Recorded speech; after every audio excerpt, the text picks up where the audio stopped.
Welcome to another episode of Tales from the Tables with your host, Rob Bradley, John Charles Ciccarelli, James Burrows, and Damien Hallwood.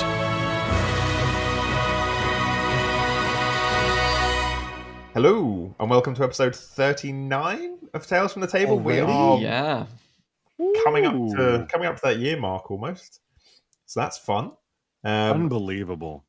Yeah, Wow, that's exciting. Wow, yeah. We should have a special anniversary episode where we do something special. I think we need to do a tally of who's done the most episodes, because I feel like Damien, probably Damien. Rob. I would. Probably. Well, you joined us. You joined us a handful of episodes in. I don't know. It might be a tie. We should do a count. Well, you may have noticed as I have started talking first that Rob is not here. So I think Rob's probably. Sorry, Rob, you're not in the running. Yeah. So that 100% attendance award you get at the end of the first year of a podcast, so that's non-existent, I think, for all of us, to be fair. But to be fair, Mass Effect 2 is worth it. So good luck, Rob. Good luck. There it is. We snuck that reference in there. Yeah, we did. Yes. There we go. There will not be a week that goes by, and yet there's still no Mass Effect RPG, and still not. No, there's just I think there's a 5e adaptation one, isn't there, that someone's created, but it's not. Which I hear is really good, and 5e kind of lends itself to that whole world and that universe. So I'm not too miffed about it, but yeah, we need official support and publication. Maybe when the new game comes out. Absolutely. Well, JC, I know how big a fan of European football you are. So you super excited that England won last night. Let's go. I hung my head between my knees because that means that our home game does not go ahead this week as they play at the time that we would normally play. In our house, Sunday. It is my wife that religiously watches the football, and I'm the one scrambling to try and find something to do. So I think the only sort of saving grace for this Sunday is that at the very least, it is like a big cultural moment. It will be a big cultural moment if we do win. Yeah. So it's sort of one of those things where you're like, yeah, I'm not really into it.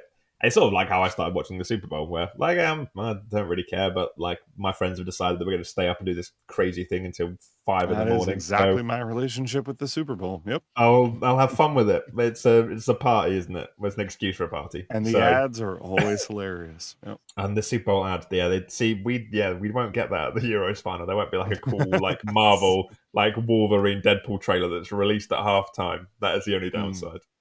Who are you guys playing? Spain.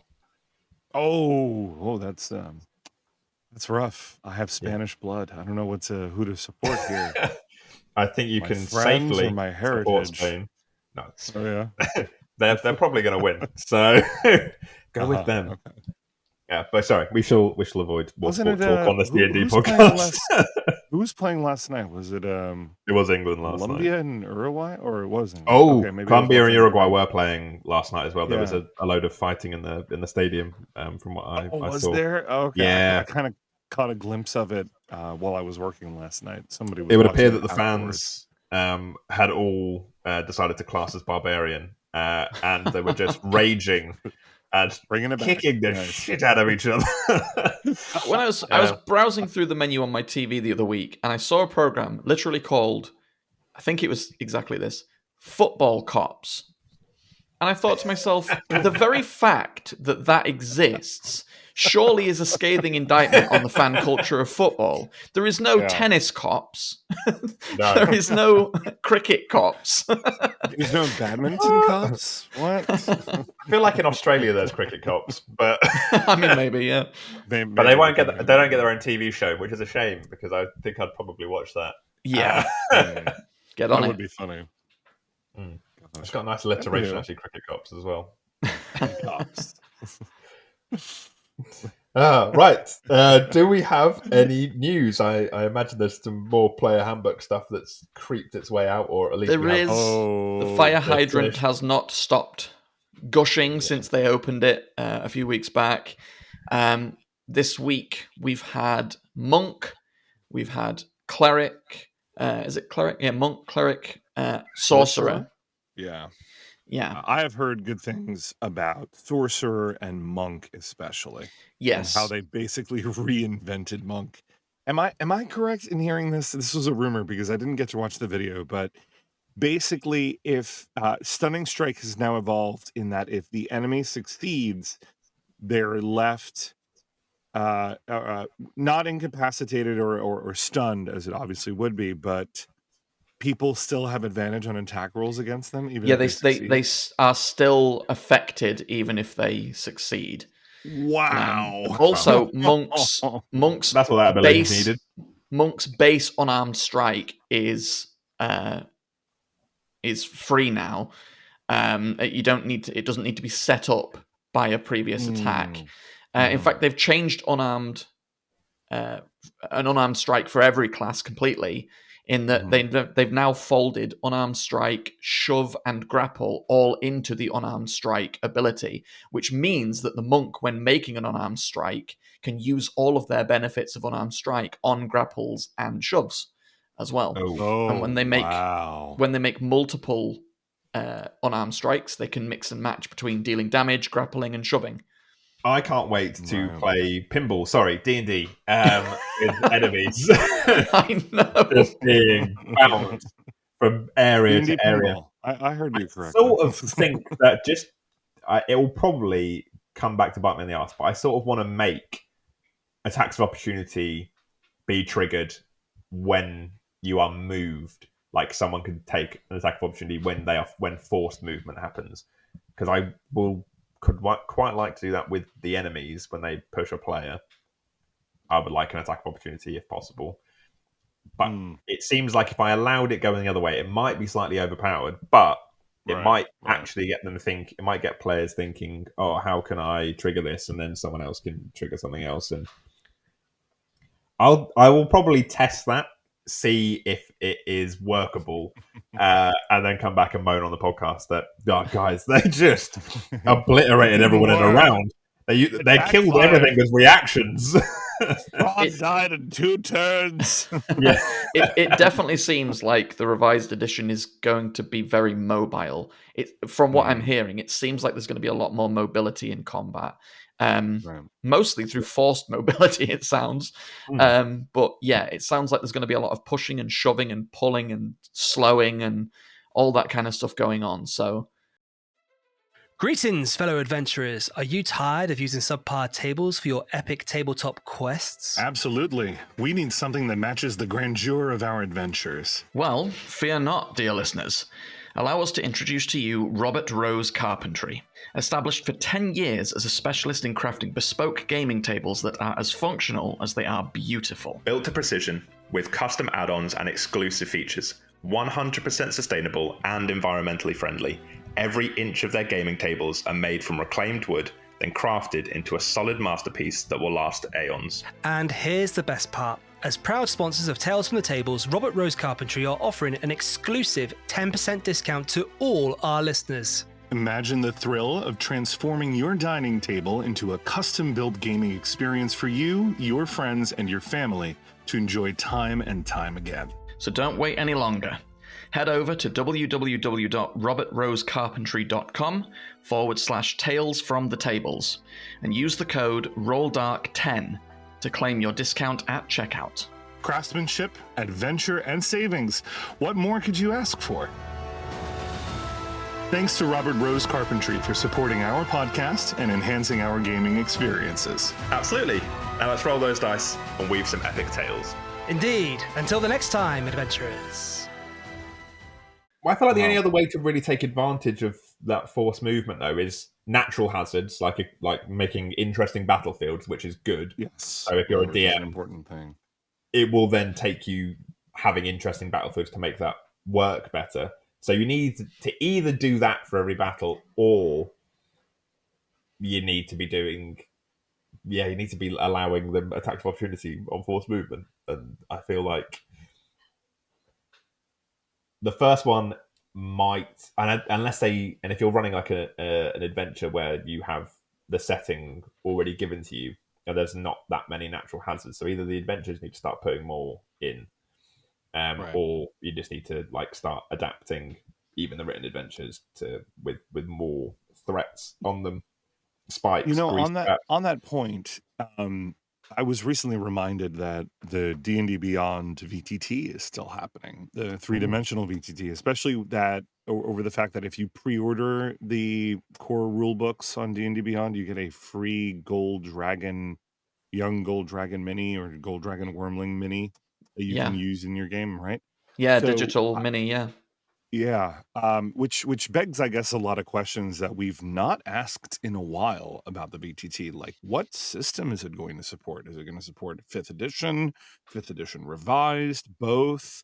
Probably, my guess would be 5th edition revised. I think, like the new rules, just to encourage purchasing of that, and the fact that they'll be at that same time, so it all kind of ties in. But also, speaking of terrain, like you were just saying, like interesting battle scenarios and battle maps, I want to know how all of this is going to work.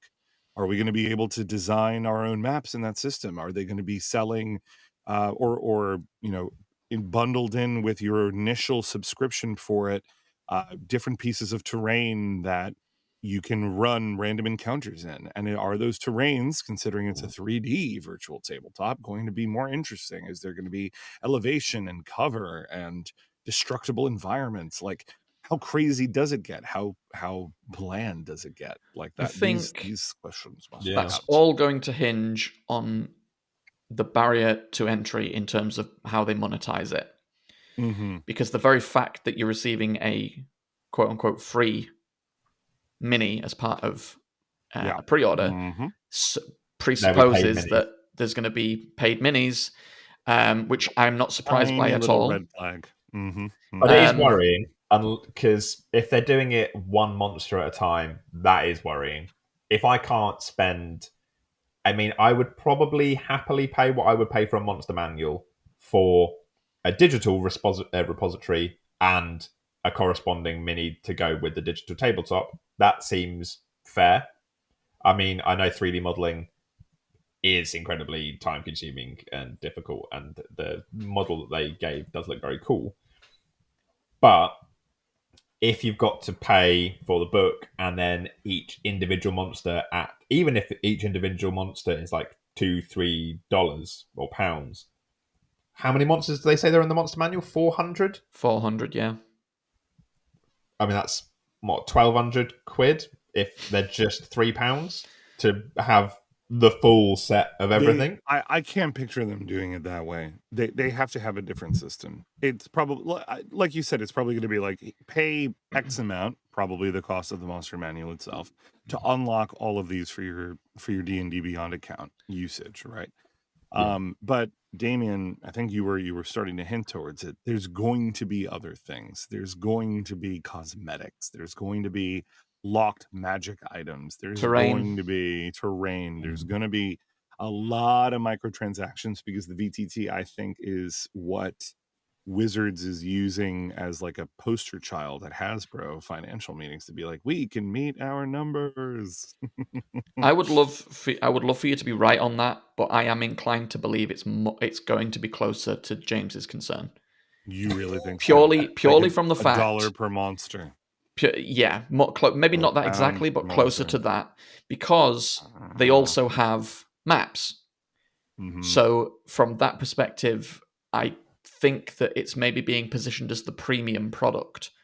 Maps is the sort of very simplistic top-down 2D use tokens, whereas this D&D Beyond 3D is the full bells and whistles premium product, and therefore you pay premium prices. Although, honestly, I don't think I've seen it sort of in action when they've shown it off a little bit. It looks very pretty. I'm interested to know how resource heavy that's going to be, because that's going to be a big barrier to entry for people playing online, especially when you've got people with different qualities of machine all playing at the same time. I don't think anything has impressed me more, honestly, and if you haven't seen it, check it out, than the MCDM 2-dimensional, 3-dimensional system that they showed off recently, where you can see 2-dimensional maps, but layers that shift as you move your perspective around the map. You can see that the layers are stacked on top of each other, and there's a system for measuring heights between them and everything in a Very 2-dimensional space. It's hard to describe, but if you check it out, it's honestly very impressive. It's almost like a papercraft game, but but top down, and then you've got like different image layers stacked on each other, but clearly they've got them set up so they sort of overlay. So you have like a bridge over a chasm, and if there's like a break in the bridge, you can see then the layer below it. So whether that be lava or another bridge like 20 feet below that one that you can fall to, and you can drag and drop your character down the hole, down a layer, they'll fall to the next layer down, and things like that. And you guys do realize that this is all possible on Foundry VTT, right? Right. No, I didn't actually levels module. Totally, we'll get you. We'll get you.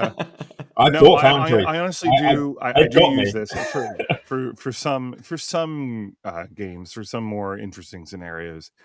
There's a great module for those of you who are using Foundry VTT, and in all seriousness, which is called Levels, that does this for you. So that requires, I think, a lot of setup. So if that's a barrier to entry, there are easier ways to do it. You can now just like sort of overlay images and stuff like that, and kind of set transparencies and different things, and maybe even have tokens of bridges and set them up in ways that they disappear if you walk under them using the roofs module or now the built-in functionality. So there are multiple ways of doing that kind of thing in a D&D virtual experience. And honestly, it's really cool when it pulls off. It's very immersive to be walking in a cave and then pass what you see is like what looks like a bridge with a shadow, and then pass under it and see the bridge fade out as you pass under it, and then suddenly a tile that you step on or a square that you move your token into trips and activates, pauses the game, and suddenly combat music starts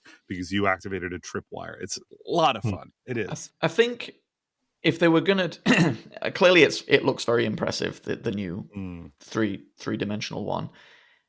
I think honestly, if it is resource heavy, I think the direction they maybe should have gone was go for a more isometric RPG style, like the classic isometric Baldur's Gates and things like that, rather than the more modern Baldur's Gate, which of course is excellent, but again, very graphically resource heavy. I think if they'd gone for a pretty but resource light isometric map system, I personally would have loved that. I think that it would have called back to that style of game, but at the same time been much more functional and usable for most everybody because it's not as modern in terms of graphics.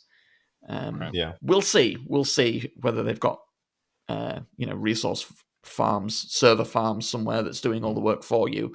That remains to be seen. Yeah, that's true. I'd be interested to see what they do for character creation in it as well, if they'll have something sort of similar to Hero Forge, where you create your token, or if they'll even incorporate or take a company like Hero Forge and partner with them to do it. I can imagine not to get like a partnering. I can imagine them doing it all themselves, but like if it's got the same level of customization as Hero Forge for character creation, I'd be quite happy with that.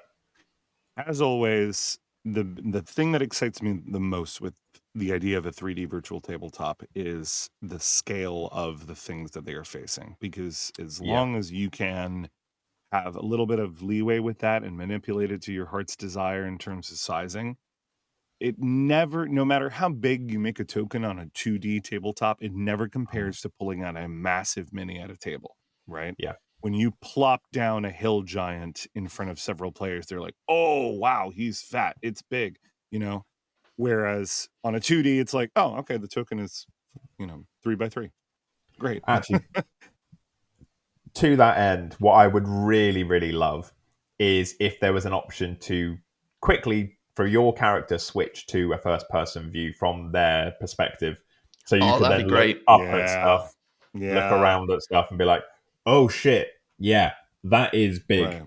Like, because in third person, you can you do get like a really good sense of scale still, but from first person, like if you could just like toggle into it, look up, right? Oh shit! Yes, I see that this is an issue.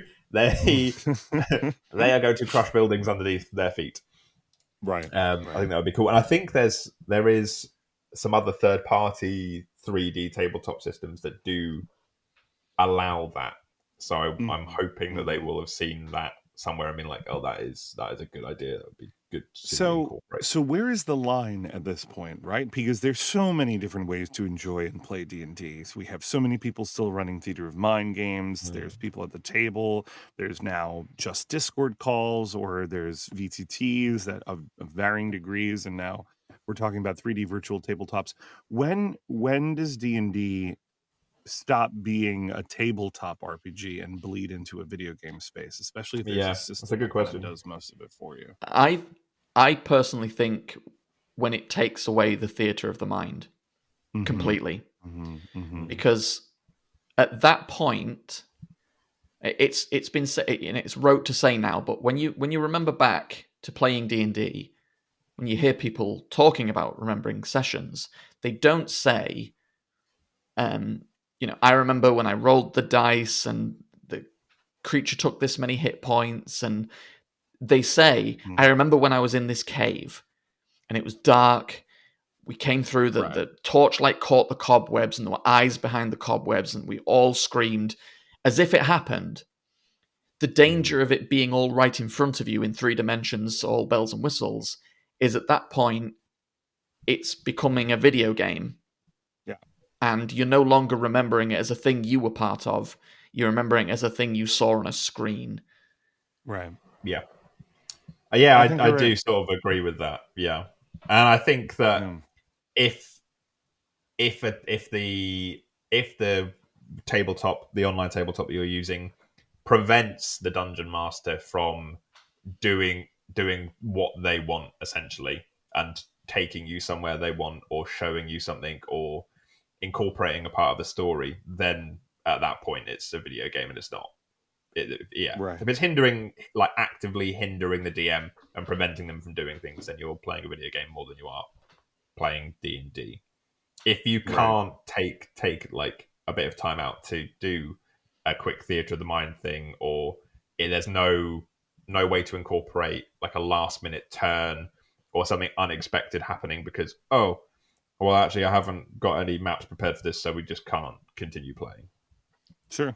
I mean, I get that happens when you're playing in person. Sometimes you're like, well, I don't actually have anything prepared, but you can take a beat and then go back into it, or you can theater of your mind and roll. Yeah, and roll you just with explain, the punches. Look, I don't have the maps for this, but if everyone's happy, we'll continue, and everyone just sort of picture, and I'll do my best to relate where everybody is in situ. Right. I agree. It's when it becomes a video game, because at that point you're then describing, I remember when my character was stood next to, and I remember when my character was 15 feet away from, rather than I remember when I. Yeah. I think you're right. I also would say when you rely on a visual medium to that much of a degree, then everything you need to do needs to be through that medium, and you lose the ability to switch to theater of the mind, right? So, for instance, what I'm trying to say is when you're playing a video game, you expect to see something on the screen at all times, even if it's a pretty artwork and not not an actual gameplay moment. You're expected to sort of be involved and drawn into the story by the visual medium of it. But if we are limited to, say, you're running a one shot and you only have 3 maps, and they have a random encounter that you don't have a map for, and you want to run it in theater of the mind, but the system doesn't support that. You can't just slap your tokens down onto a nice piece of flat artwork that inspires the setting, or even just a blank page to pull up your character sheets and roll some dice, right? Your mind will always be a better and more detailed version of anything that technology can try and reproduce. You can always imagine something on a bigger and grander scale than any system will generate for you. So and some people prefer having something visual, and that's fine. I'm that way, right? I love to see something on the screen, and even if it's not enough for me to imagine to be fully invested in the scenario, it's a good jumping off point. I can use it as inspiration. I'm like, oh, okay, we're at a dock, and this is where that ship is, and this is where that tavern on the docks is, and now I can kind of build that out more in my head. But that being said, you're still using your mind to fill in the gaps. Yeah. I think. I mean, it needs to be able to support that in order to fully be a good experience. Even beyond just the visual, you're still going to need a DM to describe literally every other sense other than maybe sound. So 1,000%. Smell, right? Taste, feel. Like is something like, is it slimy? Is there a horrible? Are you in the sewers? Is there a foul smell? You've just incinerated something. Is there that smell of burning troll hair now filling your nostrils? It's all that James, sort of I'm stuff sorry, as well. Are you saying you don't already make your players smell things? Like I send little care packages like, can you open envelope 13 for the burnt troll hair, please? Take a big whiff. Try not to breathe it in too deep. And we shall continue. You just got hit by a short sword attack and you took 13 piercing damage. I've just texted your sister to stab you with a kitchen knife in your ribs so that you get an immersive experience sensation from that. Yeah. I mean, it already... The virtual tabletop already takes a little bit of something away from the game, as it is now, in dice rolling. Because there is something about watching the dice roll across the table and seeing it teeter on the edge of a 20. That's and our brains are so fast that happens in almost slow motion for us when we watch it. Because we can see it teeter and our brains very quickly calculate, it's about to hit 20. Oh no. And it almost seems slow motion, like it is in shows and films. There's a great version of it in the season 4 of Stranger Things when a dice is rolled and it bounces across the table in slow motion. There's something about taking a fistful of sneak attack damage dice and rolling them and having to ask everybody around the table, can I borrow D6s, please? Satisfying, tangible. So already it takes some of the tangibility away from the game. I will say that I do allow players at my online tables to roll physical dice if they. I do too. Yeah, I say they're allowed to do it. Yeah, I've started to with some groups because I'd like to have a record of what the rolls are, but I get the feeling of it so intensely that I'm like, we can do that, especially if I trust a table. Like if it's new players, maybe I'll still have you roll online. Right. Yeah. And plus with new players, if you do have an online tabletop where you can get them to click something in D&D Beyond and it rolls through to the tabletop, that is it can be easier than having them physically roll it and then trying to do maths in their head, whereas we just click a button and it does all the maths for them. Yeah, right. That's something that I appreciate sometimes, and sometimes if it's a lot of dice. So if I'm running like a higher level monster, it's like roll 8d10. I'm like, I will just roll the digital 8d10 because I don't want to have to rummage through dice bags to pull out all my d10s. On my side of the table, I get that totally. I feel the same way if I have to roll a huge amount of dice. But when it's players and they're sat there and they're going, okay, so what's that? 15, 18, 20. 24, and you can see the excitement building as they're adding the numbers up. There's something tangible about it. So it's a double-edged sword. It really is.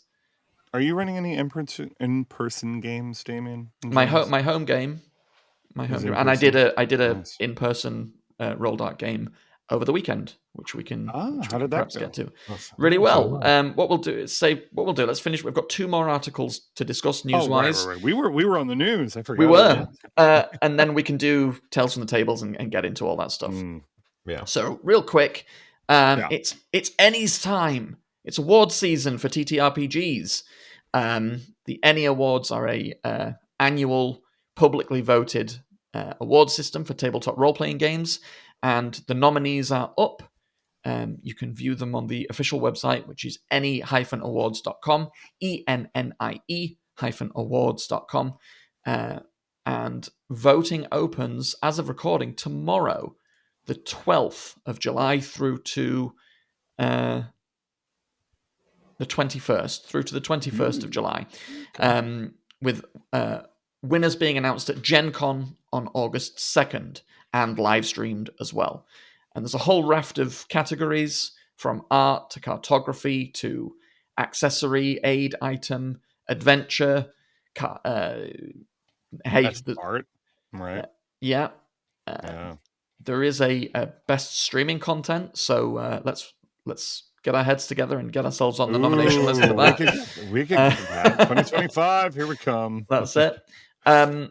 There's a lot of interesting stuff on there, and I don't think, unless I'm mistaken, I don't think any Dungeons and Dragons.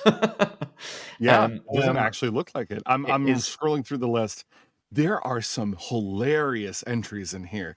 Best game, one of the top nominees is Kobolds Ate My Baby, the Orange Book. Is that not D&D related? It's apparently its own game, right? It's apparently by 9th level games and has author attribution. Not an official Dark product. RPG is there, right? Nothing coming from 5e. But look at this. There's also some of these are so funny. Eat the Reich instead of the rich. Eat the Reich. Have you not seen that game? That looks really. I really want to get hold of that. That looks hilarious. I do have it. I haven't run it yet. Oh, I'm excited. Here, the campaign book by Hit Point Press. That's like the Haunted Carnival sort of setting adventure thing. That's really cool. Chew, the role playing game. I don't even know what that means or what it is. Yeah. Obscure found footage inspired horror TTRPG. Ooh. We live in a great. That's nice. We do. The wassailing of Klaus Manor. This is ridiculous.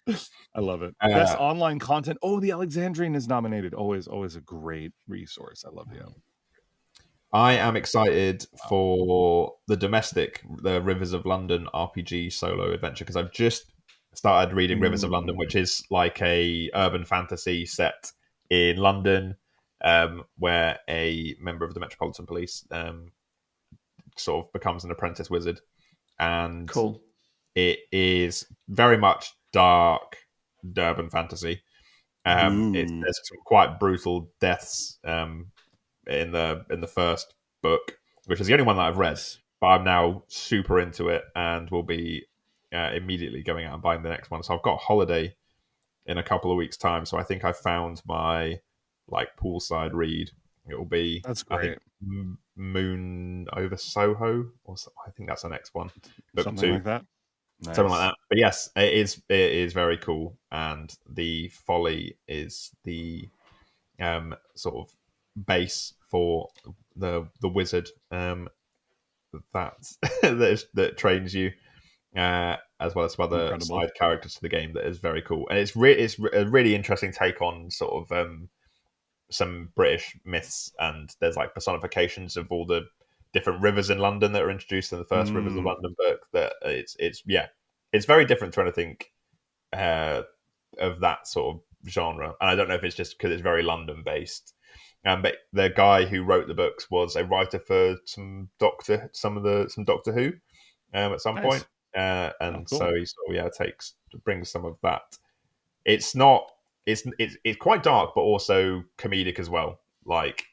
There's that level of sarcasm and to it, tongue-in-cheekness. Tongue-in-cheekness, yeah.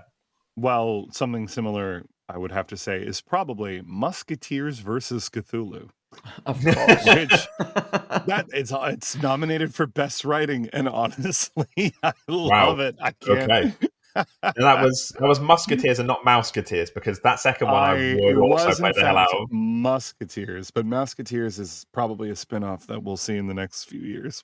If I could play that same system but with Donald, Goofy, and Mickey, then I'm on board. God. Then be Cthulhu, but as their Musketeer selves. That sounds amazing. The cover that sounds really good for Musketeers versus Cthulhu is this beautiful. It's like a very traditional Three Musketeers in the foreground, they're coming down a set of stairs in what looks like some sort of, obviously French chapel inspired building.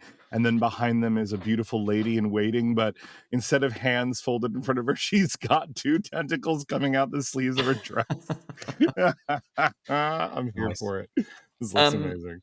Has one that looks to have got quite a lot of nominations, certainly one of the most, if not the most, without counting them all up, is Shadow Dark. Do either of you have any experience with Shadow Dark? Because that's up for quite a lot of nominations, including Best Game. I played, or rather, I built a character with a few friends using the Shadow Dark system, but I have yet to actually play in it. I hear it's very good and a lot of fun. Might have to check that out. I hear it's very rules light, and in the sense that you kind of make rules for things as you go, but there's a decent foundation to support that, so it's easy to pick up and play. That's my understanding of it, but not nearly an expert's point of view or anything. Nice. Yeah. Well, if you are into tabletop role-playing games and you want to cast your vote, then head over to any-awards.com, starting the 12th of July to the 21st, and then winners at Gen Con in August. Very cool. Obviously, which is when the next Game of Thrones book is going to be announced, according to all the overly hopeful rumors. Lots of fantasy stuff going on there. When's Doors of Stone coming out, guys, by Patrick Rothfuss, the next book of the Kingkiller Chronicles? Never. When is that happening? That's a good question, and you asked it well.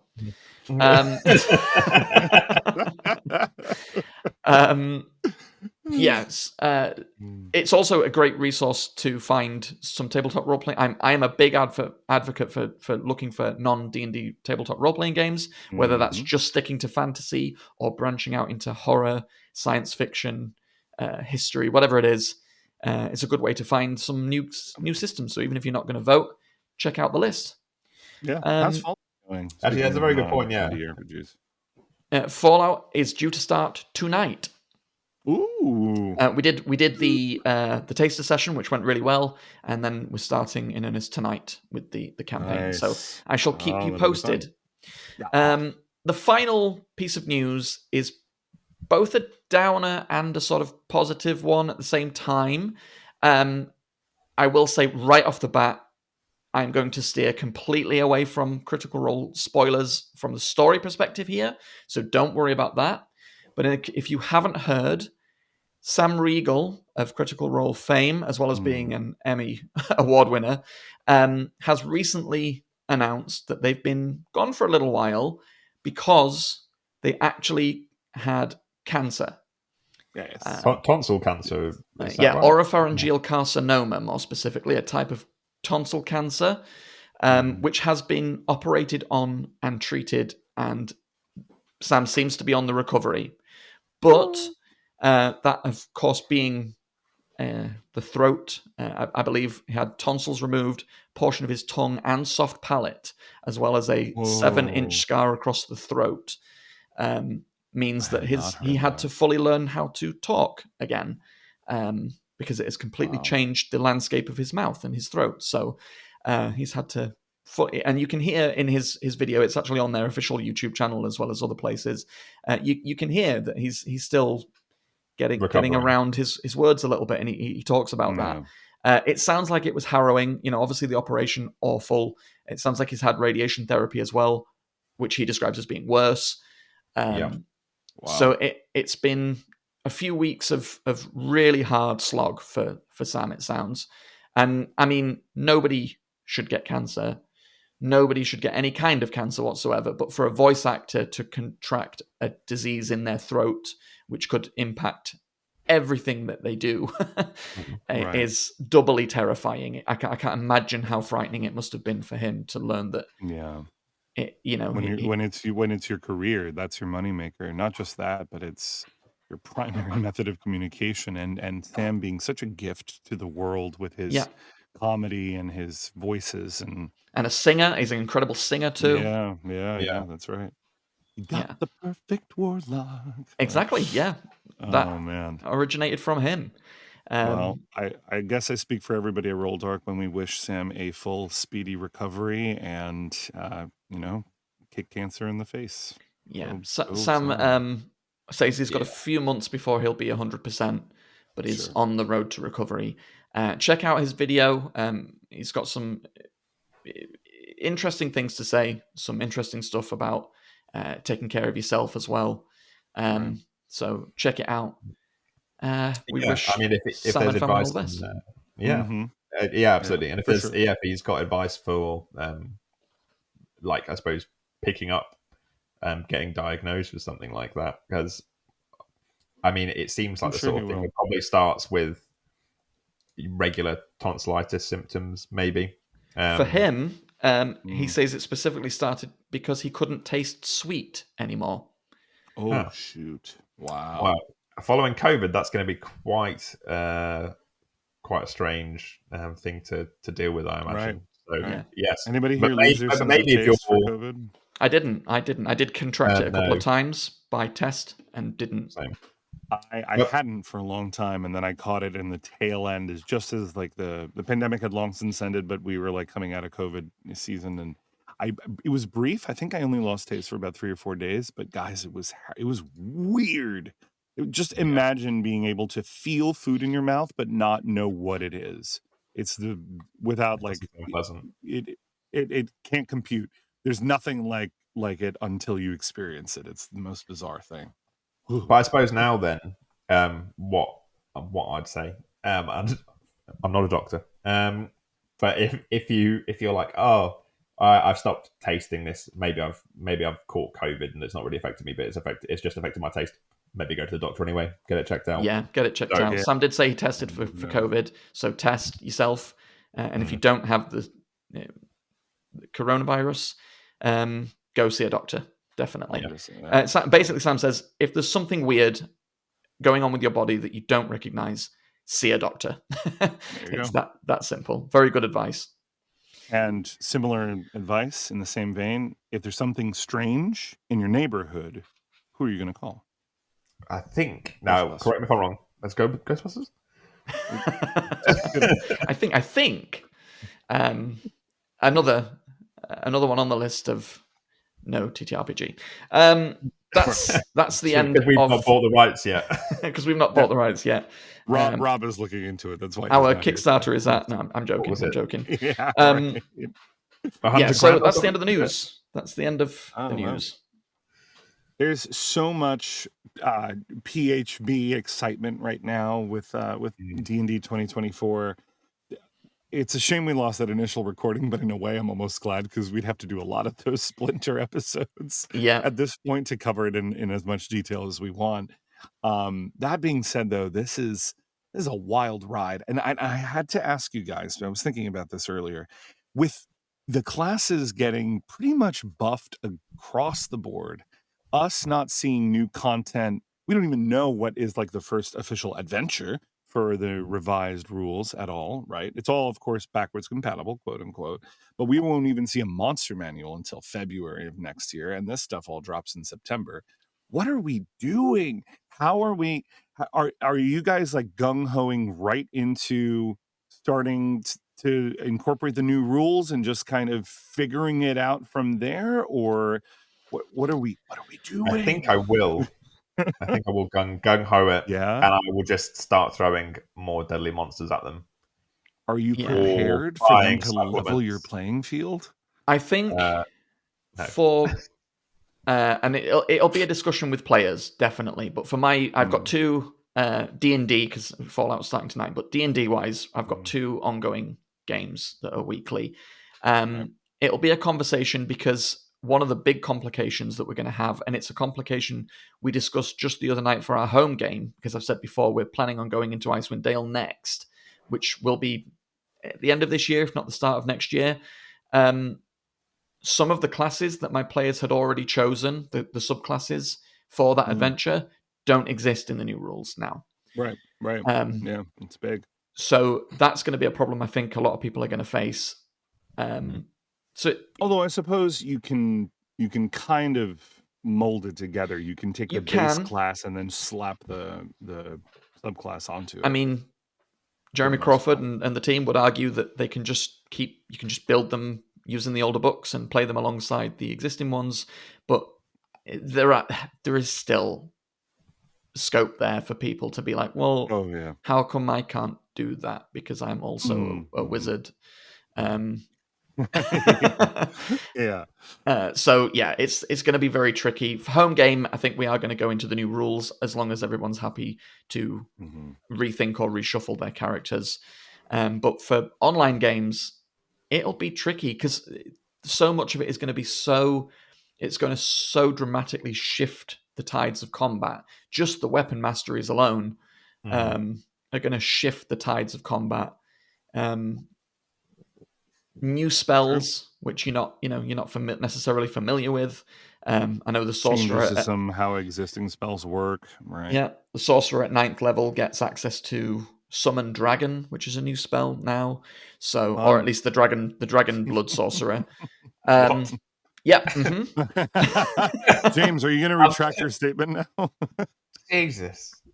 What? Summon Dragon at level 9. You guys can see how James reacted to that just now. He closed his eyes, tilted his head back, raised his hand, and just went, huh?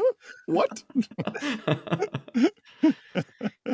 It's great. Oh, that's insane. That better be a very specific dragon. My players already did this, and they did this in a worse way. I'm running that. At this point, my team players are very high level. They just dinged 18 a while back, and my cleric and wizard combination that's not a multi-class. Just two different players kind of working together. They used it wasn't a simulacrum spell, or maybe it was simulacrum and not clone. It was one of those where you can produce basically another version of yourself, and then true polymorphed it into a young gold dragon, which is now just following them around as shapeshifted as a canary and can reform at any time. Do you know how impossible this thing is to deal with all the time? Wayfinders, if you're listening, yes, you stressed me out with that young gold dragon. I personally think, for me personally, I will go by sort of player opinion when it comes to the conversations. But for me personally, I think that if you're going to go for the new rules, you go in whole cloth. Yes, although I'm happy to hear a counterpoint, James. I'm wondering if you could multi-class between the old. So if you wanted to be like a Drake Warden Ranger, which I don't think is one of the new Ranger classes, if you wanted to do that, and then multi-class into the new Sorcerer, so at level 9 you get Summon Dragon as well. Really go deep. I wonder if that's possible. If that would work, because they've said that they've built to sit side by side, but I don't think anyone's actually specifically mentioned multi-classing. It's all backwards compatible. They're all compatible with each other. It'll work perfectly, James. There's no balance issues at all. It'll be fine. Well, yeah, then multi-classing between the old and new shouldn't be a problem. Maybe that's a way around it. I just take one level in the new fighter for the level 1 abilities and the overarching fighter stuff that you get, and then just keep leveling up all the weird multi-class. I 100% already know I have players thinking about that. They'll be like, "Oh yeah, I'm going to multi-class into fighter, and then I'm going to keep the original subclass for this other thing that I like, and it's going to be so fucking broken. It's going to be optimized to shit." I'm like, yeah. Okay. I think we're going to very quickly see people drop off of a hybrid system. I think it's very quickly going to fall apart. Yeah. 100%. It's going to fall apart as a revised system, period. You don't even need to combine them. Like, it's just 5ER is going to be so broken. It's so broken. There's so many powerful players. Yeah. Oh, man. I'm not freaking out. Are you freaking out? I don't know. I sort of optimistically maybe thought, well, maybe the new character classes will come out. They'll realize how ridiculously overpowered everything is, and then they'll have to adjust the monster manual. But I feel like they've probably started printing the monster manual. They're probably very far into production, if not printing. Yeah. Maybe there'll be a second edition or an errata version or an errata released. We'll see. But I do know from what I've heard about the monster manual, they have said they've released a couple of things. They are eliminating the multi-attack thing from any stat block. Now, all creatures can only take one action at a time. I know they're not changing CR. They said that the monsters now will also not be able to take bonus actions or reactions. And yeah, I'm messing with you. I'm messing with you. I was like, okay, so all monsters are now just lumps of rock. There's no legendary actions or resistances anymore either. The saddest thing about that is for at least the first few sentences, I believed you. I know. I know you did. It's because it's believable. I am so nervous about that monster manual. The other two books I'm not nervous about. I think they sound, yes, powerful player wise, but they sound like great books. I'm so nervous about the monster manual. I feel like if you scale the monsters to where the new player classes are, that's an excellent system and a really fun game to play. Sure. What I worry is that it will just be ultimate power fantasy, players kill everything immediately, there's no threat. And I realise that's on sort of us as DMs to make that not be the case. But they are making it more and more difficult to do that and be a DM and give players a challenge outside, of course, of like primary school riddles and puzzles, which will stump players no matter how intelligent they are. That's it. That's where the real challenge of D&D is now. I think I have the great solution to this problem, and everyone will hate this idea, but I'm here for the hate and the vitriol, and at me if you want, at John Charles C27. My idea is give monsters character classes. Like you used to be able to. Oh, your fighter can do what now? So can this fighter. So can this gladiator. So can this dragon that has levels in fighter. It's funny you mention that. How horrendous would that be? It's funny you mention that because I saw this as a little red flag. Mm-hmm. I forget which of the 3 videos it was of the newer 3 classes. But the host was talking about, he sort of jokingly talked about the classes that can like teleport and are very mobile, sort of teleporting around the battlefield, fighting each other and trying to one-up each other. And of course, Jeremy Crawford said, well, it's not a PvP game. But did say, as part of that, well, for GMs like yourself, you can always mix and match some of these abilities into your monsters, which straight away I was like, is that a sort of early admission of they're not there already? We've maybe made some mistakes by not giving monsters lots of cool new stuff to do. Because they already said that weapon masteries isn't something that generally GMs are going to have to worry about. It's a player thing. Wrong. Yep, wrong. So, the warning signs continue to flash. Yep. Mm-hmm. Apologies if you can hear some noises in the background for me here. I believe my neighbour is drilling into our shared wall. So apologies. I can't hear that. So fun. I hear other weird noises in your background, James. I keep hearing things like this. What is that? What is happening? That's Greg. He lives here. Right. Greg. Very, very messy. That's Greg's cock. Oh, goodness. I have a whole suite of these sounds that I'd never unleash on the podcast, but I could.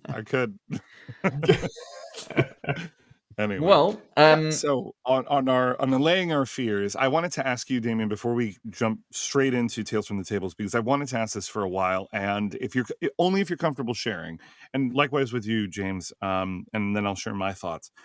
You're running a camp. You have the likelihood of jumping into Icewind Dale now that Doom of Annihilation is wrapped up and that larger campaign is wrapped up, right? But you've run Icewind Dale before, so what would you do differently this time around? Do you have like a couple of ideas or moments in your head that you're like, I wish I had done this, or they had missed these quests, they're going to do these quests, or anything that you want to change? What are you going to do differently?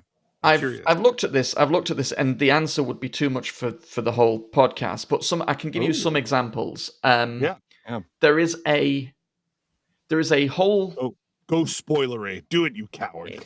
Yeah, I mean, it's not really. It's definitely not a spoiler, a story spoiler. But there's a whole region of Icewind Dale that's labelled but not expanded upon, which is the Dwarven Valley, where the sort of dwarves exist in Icewind Dale. Yep. Which is if there was a module that they released that was sort of between 4E and 5E that covered that D&D region next. very extensively, which I have mined profusely.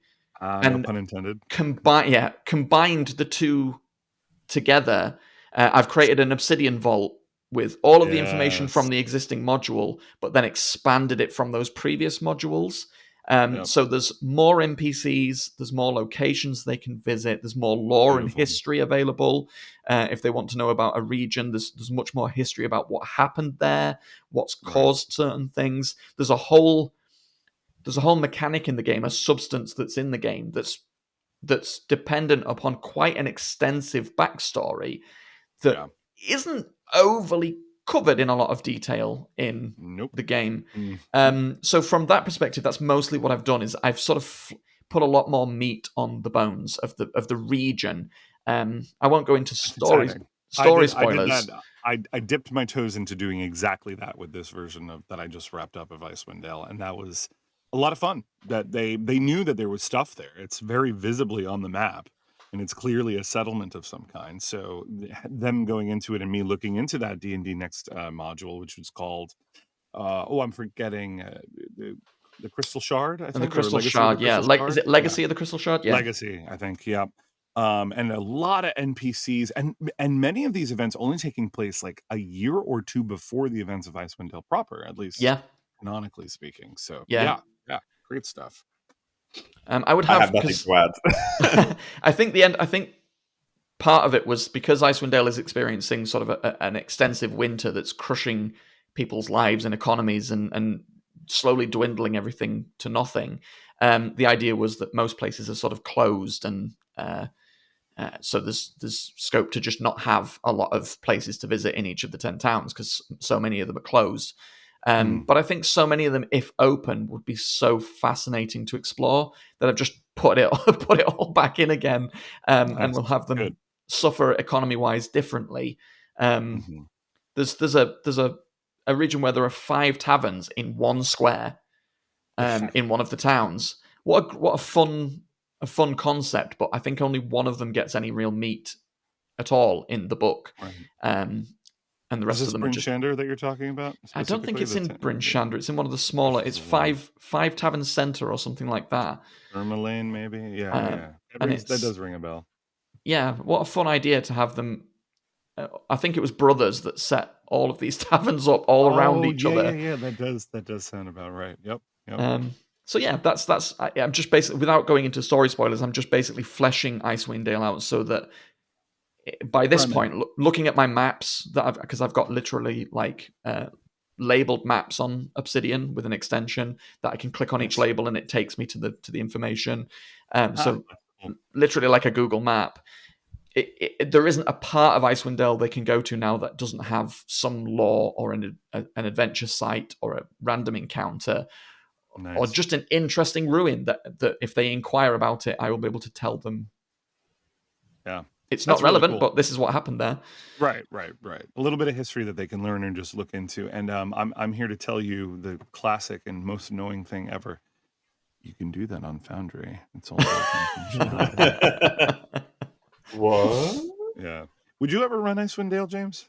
I would love to, because not all my home game, but my favorite and sort of recurring game that I run is this snowy wilderness place with like a tiny village, and I run adventures out of that. And I should totally at least like have the book and pull ideas from it then. Yeah, exactly. I really should. I think I own it on D&D Beyond as well. I've just never run it. I think what I do want to do next though is a Call of Cthulhu like game. Maybe a one shot to begin with, but I do want to run a Call of Cthulhu. I wouldn't mind doing an Eat the Reich, but that is maybe not a one shot, but it's a one campaign book. There is just one objective, and it's one of the ones that's been nominated for multiple Ennies, and it looks incredible. I know that another couple of our DMs, Nate's got a copy of it at the very least. Nice. And yeah, Eat the Reich.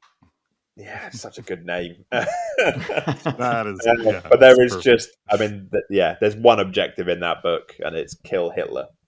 And you play as vampires.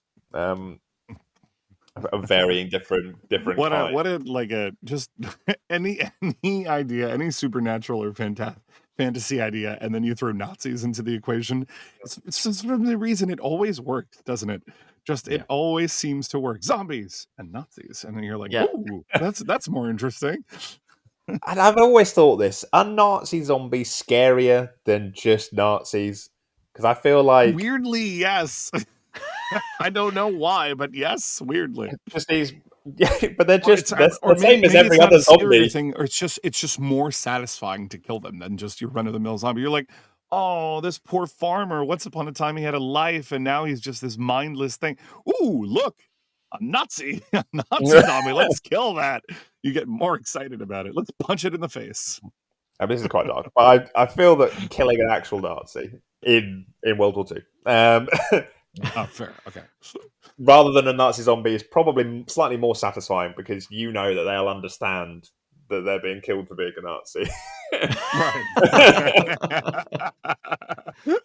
Yeah.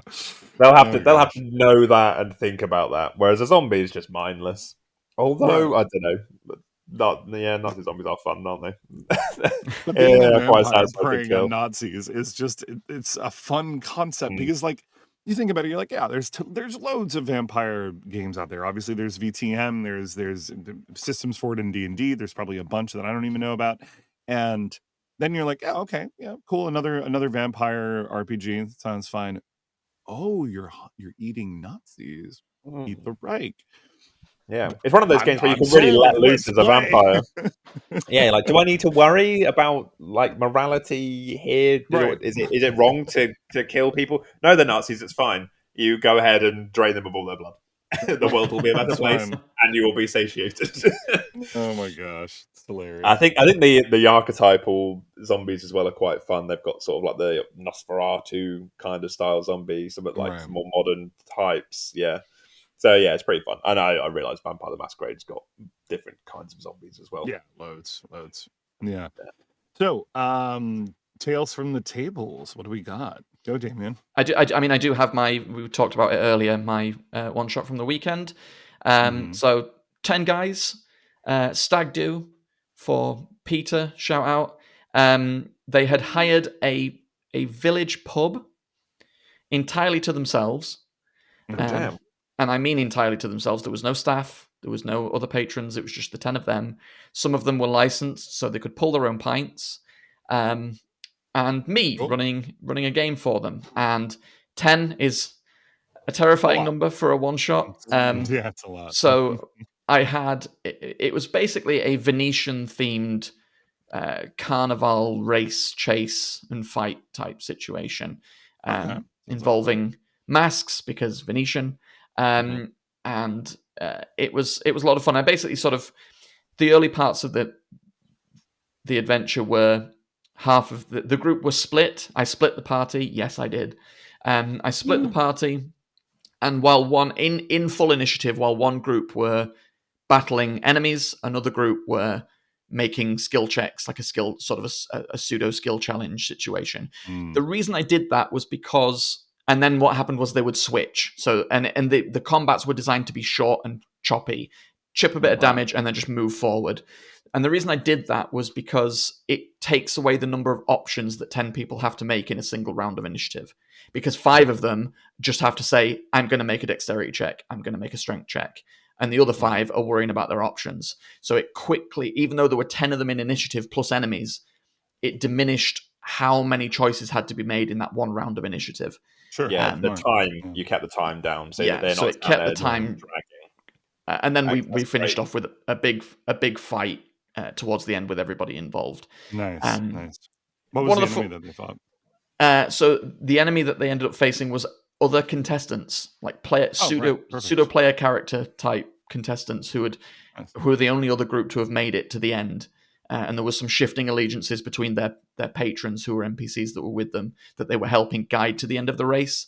And then based on the decisions the characters made, the patrons ended up shifting allegiances to the other group and then having a big fight at the end of that. Very cool. One of the most fun things to do was I'd had a bit of information about the stag sent to me. Nothing revealing or anything like that, but some previous jobs and things. And I'll give you this example because it's, again, not revealing and was fun to do, especially when he realized, was I gave him some boots of insight. His patron said, here's some boots of insight, which I basically stole the ability from from the weapon masteries of fighters coming up to be able to get advantage on an attack if they missed. Oh, nice. And he said, wait a minute, I used to work in insights in boots. I was like, oh, really? Brilliant. Did you really? That's interesting. I didn't know about that. Yeah. What a coincidence. So that was really fun. Shout out, guys. Peter, if you're listening, I hope the wedding is incredible. It's taking place in a small castle near York. So I hope it goes incredibly. I hope the weather's fab, the day's amazing, and pace yourself because it will go fast. Yeah. I need to know the name of this pub they managed to hire out all to themselves, because it was very generically called the White Hart. But it was in the Lincolnshire Wolds, and it was in the middle. It was fully the slaughtered lamb, and if you know that reference, good on you. It was a white fronted pub where the pub wall was on the road. There was no footpath, and when the night finally set in, stepping outside, it was zero light pollution. It was pitch black. Okay. Yeah. This sounds awesome. Wow. Okay. It was in a place called Tetford. I have no idea how much it cost them to hire the whole place out. But it's about an hour from me. Awesome. Okay. Very sick. Cool. Right, I will remember that. Do you have a tale, JC? I've got one in the chamber. Yeah, go for it, James. So I also ran an in-person game this weekend for a family where I'd run for a couple of them before. But this time, so last time I think I ran for 6 or 7 of them, and they hired me back to run a game for them, a friend, and their nephews this time. And it was really fun. So they asked me to do like a murder mystery kind of thing. But I had just got a new enormous Beholder mini that I really wanted to use. So I was like, okay, well, how do I incorporate these two things together? And so what I did is I had 3 notable members of the community abducted by a feral beholder that had been dreamed into existence by this quite friendly magic shop owning beholder who was sort of a bumbling idiot, but very paranoid. He was paranoid because the 3 people that were abducted were plotting to rob his magic shop and kill him because he was having a delivery of incredibly powerful magical items that they wanted for themselves. Right. So there was 3 essentially murder scenes, like crime scenes, to go and investigate, and they got there and they found that, this is strange, all the magical defenses have been disabled at all the sites. And then they found clues that connected the 3 people together, and they put together their plan. Okay, they were going to go and raid this magic shop. So then they went and were like, okay, they burst into this magic shop thinking they were going to have this showdown with this shopkeeper. And then this terrified sort of, I did like an eagle voice for the beholder. Look, I quite listening. Nice. Oh, guys, you startled me terribly. That's amazing. So then they realized, and then talking to the beholder, they were like, well, I have been having these terrible dreams. And I keep seeing I keep dreaming time in sewers. So they ended up investigating down there, finding this feral version of this beholder that he'd dreamed into existence, because I understand that's how beholders breed. They get paranoid and dream, and then that produces another beholder. And so yes, they had a nice, after working all that out, managing to not go all guns blazing and kill this poor innocent beholder. They did get down to the sewers, kill this, and I had this incredible beholder mini my cousin made for me recently. It's almost 3 times the size of a regular beholder. It's enormous. Really? That's cool. So they all made it out alive, bar one who was petrified by one of the beholder's eye stalks and was turned to stone. So they kept him as a statue for the city, as a memorial Amazing. for the nobles that he saved. So yeah, that was good fun. I thoroughly Sounds like enjoyed fun. it.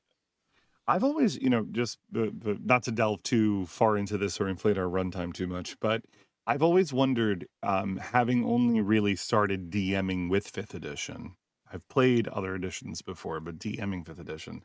The Beholder being such an iconic monster, and finally getting around to reading the stat block and realizing I don't think it's all that powerful. And then actually having run a few Beholder encounters, it doesn't strike me as so terrifying as the lore and the general public knowledge of it seemed to suggest. And then I realized why one day, relatively recently. So in 5th edition, the eye rays specifically says the beholder shoots 3 of the following 10 magical eye rays at random, re-rolling duplicates, choosing 1 to 3 targets it can see within 120 feet. Right. And I was like, okay, that seems cool. Seems right. Has legendary actions, weirdly not legendary resistances, et cetera, et cetera. So then I got to the 3.5 version of the Beholder, and I realized why it's terrifying. Because it says each of the 10 small eyes can produce a magical ray once around, even when the Beholder is attacking physically or moving at full speed. Oh wow. Oh damn. That's why it's terrifying in the public knowledge and consensus. Yeah. That's much better. So yeah, all my beholders now use all 10 All 10 rays. I'll I'll tell you what, with all these new player abilities, that 100% need maybe it. something that I was start just doing thinking going that. forward. I was just thinking that. Now the trade-off is, of course, it can't target anything that it's directly looking at with its central eye because of the anti-magic cone. So yeah, you probably won't be using all 10 at a time, and it might be doing or using some of those eye rays anyway on different effects, like maybe disintegrating a part of the cavern wall or force raying it so it collapses on the players, whatever, right? Still, very, very interesting difference between 3.5 and 5, right? Yeah. They were very good actually when fighting the Beholder. All the fighters and like frontline soldiers were like, right, we'll get into the cone, get into the eye cone, so we can't get hit by the beams. Get its attention. Yeah. It's a good one. Fun. It was a good bit of fun play. For me, in terms of Tales from the Tables, as always, lots of games to choose from. I think the highlight was last week's fight, or not even a fight, more of a challenge with the Bure Hag. I love a good Bure Hag. These are the icy hags. I think they were released in either Volos or Mordenkainen's Tomb of Foes, at least for this edition. And the idea is that they are these terrifying icy witches that have a lot of obviously frost magic and ice magic spells, Cone of Colds, Blizzard, control weather, all this good stuff. They have a gray staff. They have these wickedly looking like permanently frozen musculature around their face that tightens the skin around their teeth, so it looks like they're permanently grinning, which is very, very cool. These very long spindly arms and nails. But basically my players in the Spectarium group, actually, I know you know a little bit about that, James. Yes. They are in the Feywild, and they came across a very unusual coven of hags that have a region of the Feywild controlled. It's one Bure hag, one night hag, and one green hag. And the only way that they could sort of avoid combat with these extremely powerful hags, and they have an artifact that helps enhance their power and corrupt the land around them and whatnot, was to challenge them to a series of games. But the hags dictate the games. And I might have mentioned this at one point, but my players finally had their hide and seek game with the Bure hag. She teleports them into an icy tundra. There's a lot of cover around because it's a fallen sort of battlefield. And there are all throughout frozen large ice blocks where the Bure hag has claimed previous victims. And she has the ability to magically teleport all of the party members into each one of these ice blocks, all except for one, the designated seeker. Right. And now on a timer, as the gray staff that the Bure hag has is floating up in the air and making the conditions worse and worse per round as a blizzard slowly starts to set in, that one seeker has to go to each ice block and either attempt to roll a good perception check and attempt to see who it is inside that ice block, whether it be a previously frozen victim, which has turned into now an ice zombie, a party member who is taking a little bit of cold damage at the top of every round, slowly ticking away, or if it's her in hiding. And if they guess correctly or they find her early on, they end the game. But of course, if it's a party member and they free them, that increases your chances. So round by round, they go to each of these ice blocks, starting with a seeker, unfreezing them or trying to perceive in them.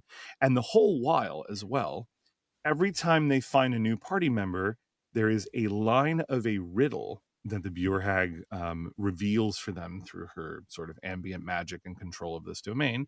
And if they solve the riddle, they'll get a better hint as to which ice block contains her and ends the game. A lot of fun. I think their designated seeker was I believe it was the druid, which ended up being really good because they cast Flaming Sphere to help melt these ice blocks super quickly, and then polymorphed into a dire wolf, so she was running around more quickly even in the blizzard. And round by round, the weather gets worse. Visibility reduced from 60 feet to 50 feet to 40 feet to 30 feet, and the cold damage upticks, and soon you have to start making constitution saving throws. And then the snow is mounding up and it becomes difficult to rain, so now you can't get to the ice blocks as fast as before, or you have to sacrifice your search action for a dash action. So all a pretty complicated setup, but all in all, a very memorable game of hide and seek. They were successful. They unlocked every party member. They found the Bjorhag at the very end, even though she pulled a little fast one on them and tricked them out into thinking or appearing to be in one, but really being in the other. And now, next session, they have a cooking contest or a card game. And the cooking contest is, I don't think they listen. One where they have to escape from a swirling pot because they've all been miniaturized and are ingredients in the soup. And I have a great map for it. Thanks, Chapeku. And the card game is just a card game of drawing cards from the deck of many things until no. Nice. Oh, so you really know when your game to be predictable then. Oh, I'm chaos incarnate. Let's go. So that's that. Yeah. Very Excellent. Cool. Oh, there's some great tales from the table. Right. Well, I think that is us done for another week. We'll be back next Thursday with episode 40. Wow. Yeah, crazy.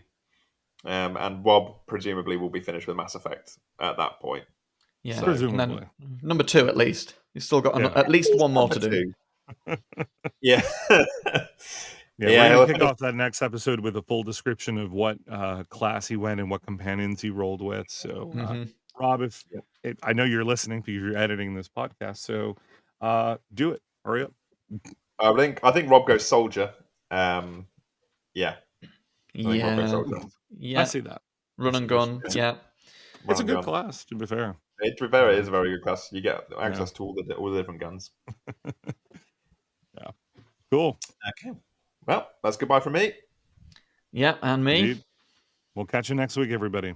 See you then. Bye-bye. Bye.